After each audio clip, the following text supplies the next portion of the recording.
people? I'm back. Got another video blog to do, and yeah, I'm at Skidaway Island. Gorgeous view. You know what? Let me show you. So, gorgeous view. Little sailboat action out there, and other boats going around. Marsh and the Intercoastal Waterway. Go out there far enough, that's the Atlantic Ocean. And then some more golf course just up in a tower. So yeah, beautiful. And people playing golf. So, tough life. Let me put this back now. Tough life. This is where my parents live, Skidaway Island. Gorgeous. But so yeah, told people I do a blog every couple days, and here I am. And last blog I tried to make it a little bit interactive and wanted to answer some questions, and I got a few.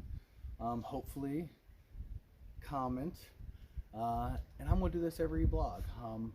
I'd love to have some questions every time, or what do you think about this or that, or basic is what's your favorite food. Yeah, I'm doing okay. Still waiting to hear back from about our CT scan.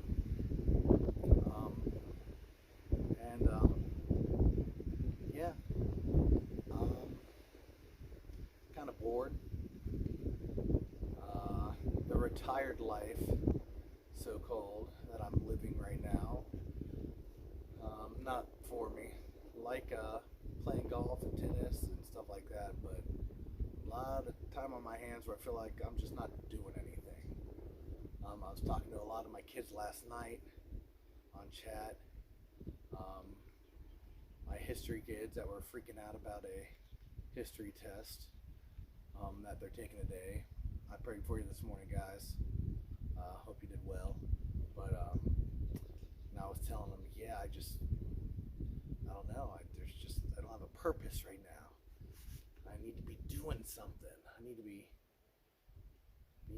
evangelizing to youth and just loving on somebody. That's just who I am. But so I'm gonna go through. Not that. Where was it? I'm gonna go through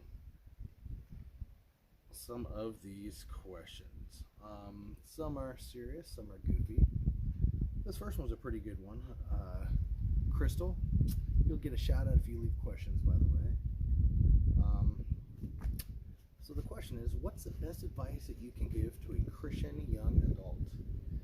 And I'm going to give you two, because I'm going to give you one for the single young adult, and I'm going to give you one for the Christian young adult that's in a relationship, or wanting to be in one.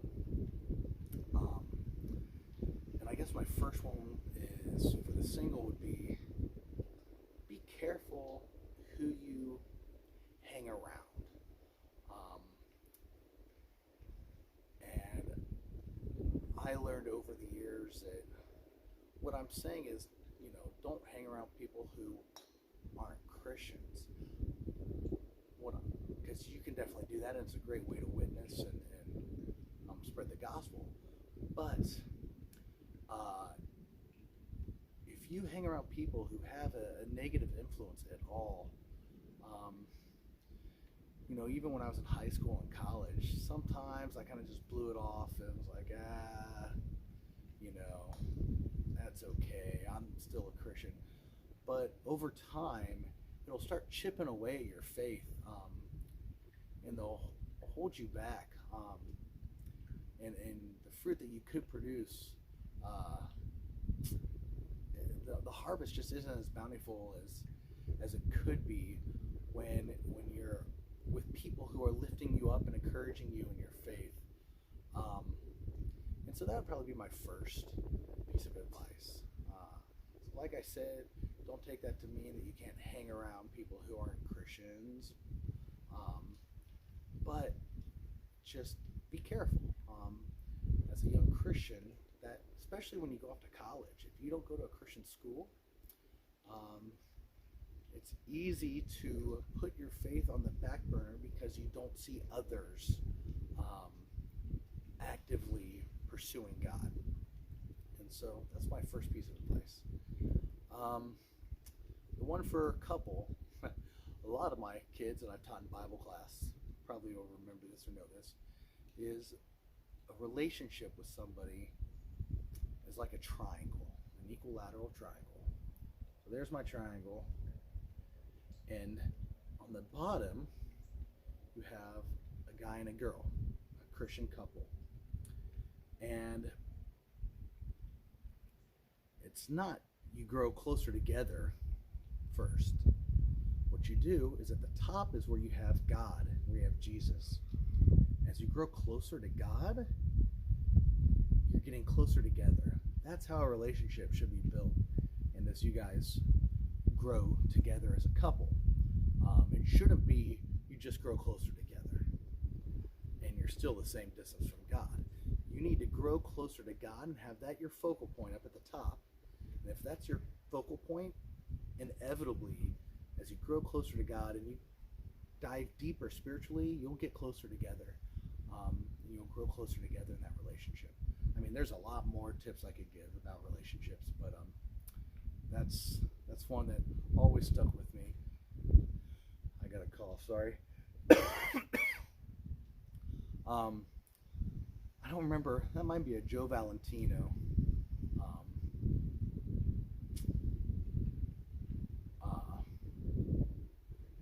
diagram that I stole from him. So shout out to Joe, my first youth pastor. Changed my life, brought me to Christ. Love you, Joe Valentino. And a shout out to Upper Arlington Lutheran Church. They've always had my back. Love you guys. So, yeah, that's my first two. Let's see what else I have. So thanks, Crystal. That's my advice for that. Michaela, you didn't ask a question, but you wanted me to tell everybody the kangaroo fact that I was telling my geography class. It is a fact that kangaroos cannot walk backwards because of their tail. That when they stand there, that they lean on their tail, and if they walk backwards, they would trip on it. They can kind of bounce a little bit, but yeah, kangaroos can only go forwards. So yeah, learn that watching National Geographic. There's a lot of videos. You can dive into that abyss of YouTube, and man, I can watch some National Geographic videos. I was watching one about the snakefish or whatever it's called, snakehead fish, I think. That's taken over Florida and now it's in Georgia. Crazy stuff, man. Check out some National Geographic videos. Get some education about what's going on in the nature and in this planet and stuff. Okay, Diego Oliver. Love you, bro. Miss you too. But his question is, what are you going to miss more? Nicaragua's delicious quesillos or the incredible naca tamales? I assume he's asking that because he knows I hate Nicaraguan cheese with a passion. Cheese is probably my favorite food, but definitely not Nicaragua's cheese. I've always made the joke that, in my mind, if you heat cheese, it should melt. Nicaraguan cheese, they fry it, and it doesn't do anything. There's something wrong in my mind if cheese doesn't melt. So yeah, never been a fan of quesillos. Big thumbs down. My wife thinks I'm crazy, and I'm sure so do a lot of Nicaraguans. But on that hand, I have had so many naca tamales. Oh, good stuff. Definitely miss those the most. Yeah, you can make them. There's pork with little pork ribs. There's chicken. I've even seen beef. I've seen shrimp naca tamales. I've had one of those. Those are actually really, really good. But yeah, naca tamales with some hot sauce, man. That is the stuff. So definitely miss that the most. Interesting. Tom Seipel, which I think is my dad's account, not my own, said, "How did you get so lucky to have such wonderful parents?" Um, well, yeah, just a roll of dice, I guess. Fortune was on my side. Truly, my parents are awesome. Um, Taking care of me now, and I know they'll take care of me and my family and anything that happens in the future. If I'm here, if I'm not here, um, and I've been a pain many times throughout my life. Been a thorn in their side when I was rebellious as a teenager, and yeah, love you guys. So thank you. John Frank, he says, "Do you miss me, Coach?" Um, no, not. No, I'm just kidding. Uh, yeah, buddy. It was nice seeing you the other day at the Lunchbox Social. Even though you took my spot and ate my food because I'm on a dumb diet, but yeah, bro, miss ya. I miss all my kids, but yeah, definitely miss you. You say that I owe you a one-on-one basketball game. You are so correct. Once I beat this cancer's butt, I'm gonna come and I'm gonna beat you too. It's a one-on-one swish. You can't drive to the hole. And with my hand in your face all day, buddy, your three-pointers, yeah, you have no shot. So I'm gonna make you drive, and you can't move this guy out of the paint. So yeah, good luck on that, John.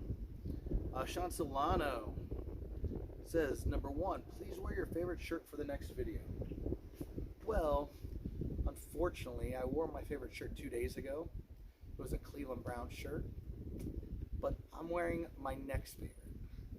These like Moisture Wick shirts, man. They're like Russell, really cheap, like $5 from Walmart. But they're cheap, not even that great quality, but they're so comfortable. I have one like every color. So yeah, man, Walmart. I've always, never been a big spender on clothes. So that's it for me. And his next question is, what's your favorite worship song and instrument? I have seasons of worship songs where one's just really hitting me. And right now, for the last year, in this fight for cancer, um, especially since the treatment worked for 3 months in January, February, March, and it didn't start showing up again until recently. The song that really is in my heart, honestly, kind of makes me cry almost every single time. Even when I sing it, I get a little teary-eyed, and some kids might have seen that when I've led worship at NCA. Do It Again. A song called Do It Again. Um, you move the mountains, I know you'll do it again. You've healed me, God, and I'm expecting that you'll do it again. You know, walking around these halls, I thought by now I'd fall.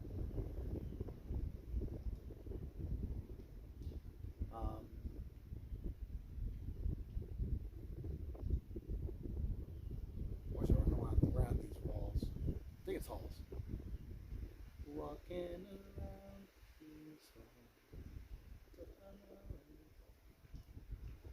But anyways, word is, especially that song, you've never failed me yet, and you haven't.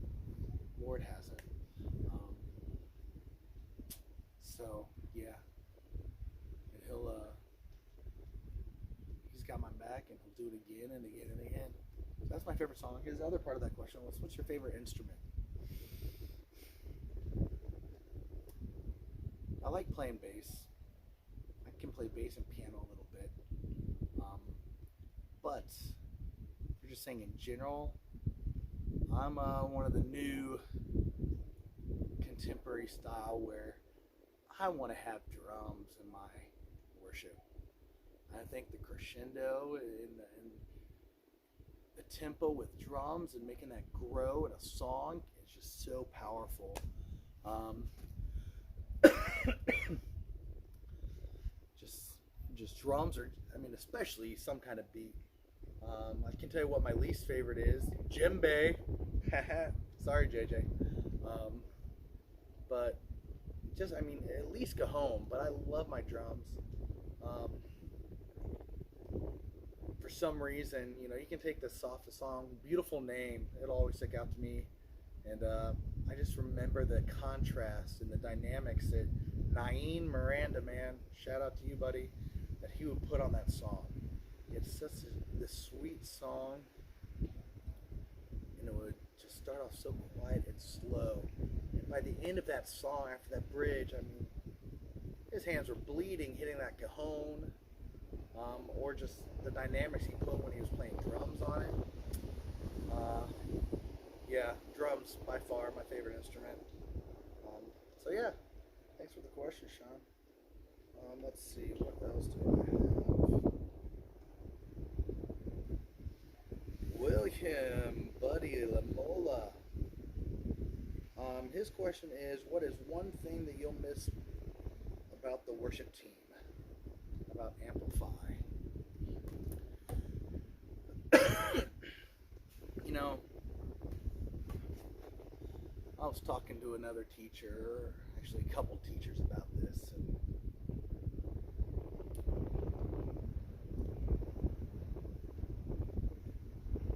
when you do, whether it's a football team, a sports team, clubs, ASIA, Dale, stuff like that, um, the youth leadership at our school, whenever you do anything that's outside of school where you see each other more, you really get to know the kids.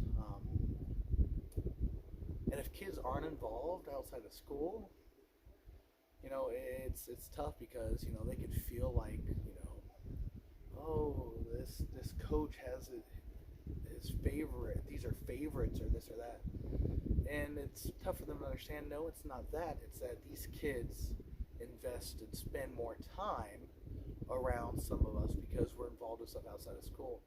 And that's what I love about Amplify, and the worship team, is I would see those guys every single day in class for a period, for a semester. And so I would see them for 2 classes. And the second semester, you'd see them often after school practicing. And that's not to mention your Fridays where you have launch or Thrive or Amplify, and you're there after school until 9 at night. We go out and eat dinner together.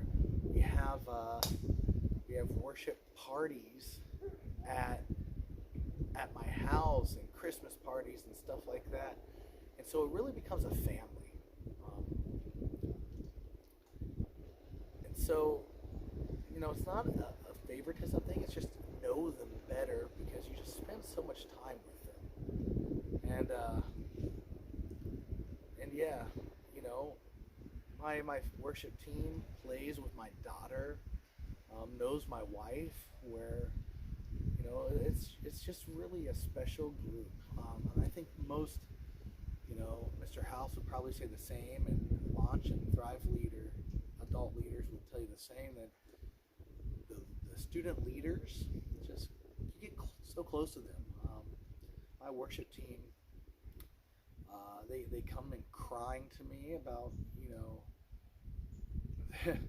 U.S. history tests, and just stress in their lives, college stuff, and I'm always there for them. That's my job as the youth leader of the band, and they've seen me cry lots. They've always been there for me. All my students have. But yeah, the one thing that I'm going to miss the most, and that I do miss the most but every year about the band, is there's like a mini family. And William, you very well know that. Some people looking back in the yearbooks and their senior comments and talking about how Amplify was their family, or Amplify is life. But yeah, so yeah, I'm definitely going through NCA withdrawal, missing all my kids right now. Missing my seniors, especially missing all my juniors and sophomores, and just everybody too. But painters especially. I just framed a beautiful painting that Catherine, well, didn't frame, I'm in the process of it. A beautiful painting that Catherine made, and I was thinking about you, and yeah, it's tough, because I know all of them are by my side, and you all got my back throughout this battle, and no matter what the end result is, it's going to be good. Whether I'm here, whether I'm in Nicaragua, still alive, or whether I'm seated next to Jesus himself and looking down on everybody and constantly worshiping and praising him in heaven. Either way, it's going to be good. Again, I know I've said this a million times. I'm just not ready for that yet because I want to be around for me a little longer, and I want to have the impact on Mia that I have on some of my students and what they've told me. So yeah, I'll keep you guys up to date. You might not get a blog for a few more days, a couple days, but please comment below with any questions. I'm enjoying this little interview type stuff and reminiscing and whatnot. So yeah, I love y'all. Please keep praying. I got a long road to go, and I got a big battle, but the battle belongs to the Lord. And yeah, I'm ready. Let's do this. But I'm just enjoying God's creation right now, and know He's got a plan. So, all my supporters out there, love you all. Subscribe, share on Facebook. I'd love some comments from people I don't even know. That'd be great, or some questions. But yeah, I'll answer some questions in every blog. Put a question down below. But subscribe, share, like, all that jazz, and love you all. So, thank you. Peace out. God bless. And yeah, see you in a few days. Bye.